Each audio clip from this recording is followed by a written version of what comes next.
ନମସ୍କାର, ଜୟ ଜଗନ୍ନାଥ। ଆଜି ଆମେ ଶୁଣିବା ବନ୍ଧୁ ମହାନ୍ତି। ରାଜା ପ୍ରତାପରୁଦ୍ର ଦେବଙ୍କ ସମୟରେ ଥରେ ଓଡ଼ିଶାରେ ଭୟଙ୍କର ଦୁର୍ଭିକ୍ଷ ପଡ଼ିଲା। ଜମିରେ ଫସଲ ହେଲା ନାହିଁ। ଲୋକମାନେ ଭୋକରେ ଡହଳ ବିକଳ ହୋଇ ଖାଇବାକୁ ପାଇଲେ ନାହିଁ। ସେତେବେଳେ ଯାଜପୁରରେ ରହୁଥିଲେ ବନ୍ଧୁ ମହାନ୍ତି। ସେ ଥିଲେ ଜଗନ୍ନାଥଙ୍କର ଜଣେ ବଡ଼ ଭକ୍ତ। ସେ ତାଙ୍କ ସ୍ତ୍ରୀ ପିଲାଛୁଆ ସହ ରହୁଥିଲେ। ସେ ଅତ୍ୟନ୍ତ ଗରିବ ଥିଲେ। 3 ଦିନ ହେଲା ତାଙ୍କ ଘରେ ଚୁଲି ଜଳିଲା ନାହିଁ। ତାଙ୍କ ସ୍ତ୍ରୀ କହିଲେ, ତୁମର କ'ଣ କେହି ବନ୍ଧୁ ନାହାନ୍ତି?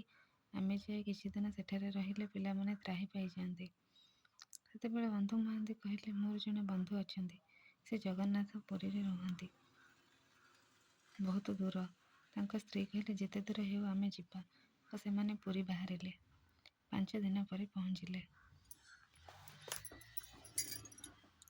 ତାଙ୍କ ସ୍ୱାମୀ କହିଲେ, ସେ ମନ୍ଦିର ଭିତରେ ମୋ ବନ୍ଧୁ ଅଛନ୍ତି। ଏହାପରେ ସେମାନେ ବାହାରେ ବସିଲେ ଓ ତାଙ୍କ ସ୍ତ୍ରୀ ତାଙ୍କ ବନ୍ଧୁଙ୍କୁ ଦର୍ଶନ କରି ପିଲାମାନଙ୍କ ପାଇଁ କିଛି ଖାଦ୍ୟର ବ୍ୟବସ୍ଥା କଥା ବୁଝିବାକୁ କହିଲେ। ହେଲେ ସେତେବେଳକୁ ପହଡ଼ ପରିସର ସେମାନେ ପୂଜାନଳା ପାଖରେ ବସି ପେଜ ପିଇ ଶୋଇପଡ଼ିଲେ। କିନ୍ତୁ ବନ୍ଧୁ ମହାନ୍ତିଙ୍କୁ ନିଦ ନଥାଏ।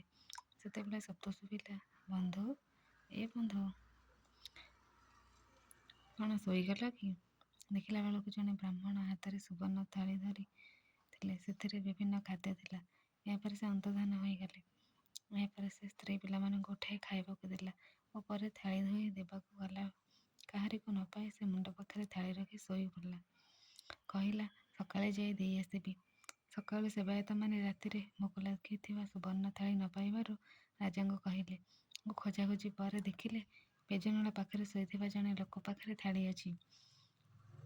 ଏହାପରେ ତାଙ୍କୁ ଚୋର ବୋଲି କହି ବନ୍ଦିଶାଳାରେ ଭର୍ତ୍ତି କରିଦେଲେ। ବନ୍ଧୁ ମହାନ୍ତି କହିଲେ, ହାୟରେ ବନ୍ଧୁ, ଡକେଇ ବନ୍ଧେଇ ଦେଲୁ। ଏହାପରେ ଭକ୍ତବତ୍ସଳ ପ୍ରଭୁ ରାଜାଙ୍କୁ ସ୍ୱପ୍ନରେ ସବୁ କଥା କହି ତାଙ୍କୁ ମୁକ୍ତ କରିବାକୁ କହିଲେ ଓ ତାଙ୍କର ଖାଇବା ବ୍ୟବସ୍ଥା କରିବା ପାଇଁ କହିଲେ। ଏହାପରେ ରାଜା ତୁରନ୍ତ ଯାଇ ବନ୍ଧୁ ମହାନ୍ତିଙ୍କୁ ମୁକ୍ତ କଲେ ଓ ଜାଣିବାକୁ ପାଇଲେ ସ୍ୱୟଂ ଜଗନ୍ନାଥ ନିଜେ ଆସି ଖାଇବାକୁ ଦେଇଥିଲେ ଏବଂ ତାଙ୍କୁ ସମ୍ମାନ ସହ ହିସାବ ରକ୍ଷକ ଭାବରେ ନିଯୁକ୍ତି ଦିଆଗଲା। ଏହାପରେ ଏହି କଥା ସାରା ଶ୍ରୀକ୍ଷେତ୍ରରେ ଖେଳିଗଲା। ସମସ୍ତେ ବନ୍ଧୁ ମହାନ୍ତିଙ୍କ କଥା ଜାଣିବାକୁ ପାଇଲେ।